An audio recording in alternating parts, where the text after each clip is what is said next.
নমস্কার বন্ধুরা, আমাদের চ্যানেলে স্বাগতম। ডিএনএ একটি গুরুত্বপূর্ণ আপডেট। তো বন্ধু, এই মুহূর্তে ডিএনএ গুরুত্বপূর্ণ আপডেটটি হচ্ছে কোর্ট বলে দিয়েছে পশ্চিমবঙ্গ সরকারকে ডিএ দিতে হবে। সুপ্রিম কোর্টের শুনানিতে বললেন আইনজীবী। তো বন্ধুরা, ডিএ সংক্রান্ত আপডেটটি নিয়ে আমরা স্টেপ বাই স্টেপ আলোচনা করব।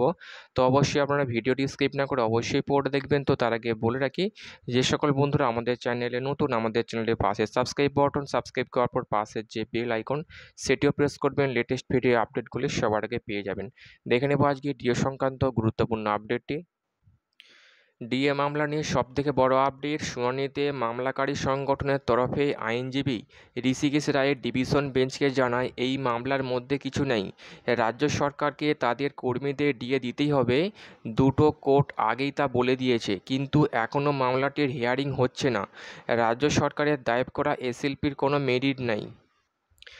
নির্ধারিত সূচি অনুযায়ী সোমবার সুপ্রিম কোর্টে ওঠে ডিএ মামলাটি। এই মামলার দিকে তাকিয়েছিলেন রাজ্যের লাখ লাখ সরকারি কর্মী। এই নিয়ে বারবার ওঠে মামলাটি।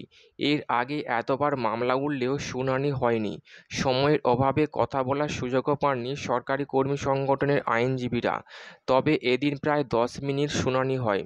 এসএলপি কোনো মেরিট নেই, এই মর্মে জজ সওয়াল করেন সরকারি কর্মী পরিষদের তরফে উপস্থিত আইনজীবী পাটলিয়া। রাজ্য সরকারের তরফে আইনজীবী অভিষেক মনু সিংভি আদালতকে জানান, এই মামলার শুনানির প্রয়োজন রয়েছে। এর আগেও তিনি দাবি করেছেন, শুনানি সম্ভব এমন দিনে যেন আদালত মামলাটির দিন ধার্য করে। তখন আইনজীবী পাটলিয়া ডিভিশন বেঞ্চকে জানায়, রাজ্য সরকার যে এসএলপি দায়ের করছে তা ভিত্তিহীন। এই মামলার কোনো মেরিট নেই। পশ্চিমবঙ্গে লাখ লাখ সরকারি কর্মী এই মামলার দিকে তাকিয়ে রয়েছেন, তবে বারবার মামলা উঠছে আর শুনানি হচ্ছে না। পাটলিয়া আরও বলেন, এআইসিপিআই অনুযায়ী পঞ্চম বেতন কমিশনের আওতায় ডিএ দিতে হবে।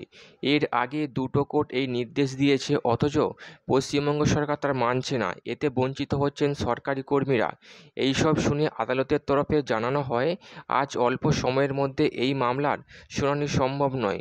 পরবর্তী সময় একটি দিন ধার্য করা হবে, সেই মর্মে আদালত অফিসারদেরকেও নির্দেশ দেওয়া হয়। মামলাকারী সংগঠন সরকারি কর্মী পরিষদের অনুমান দুর্গাপুজোর পরে শুনানি হবে। তো বন্ধুরা, এই ছিল ডিএ সংক্রান্ত গুরুত্বপূর্ণ আপডেট। কেমন লাগলো কমেন্ট করবেন, লাইক করতে ভুলবেন না। ডিএ সংক্রান্ত পরবর্তী আপডেট পাওয়ার জন্য আমাদের চ্যানেলটিকে সাবস্ক্রাইব করে রাখবেন। থ্যাংক ইউ বন্ধুরা ভিডিওটি দেখার জন্য।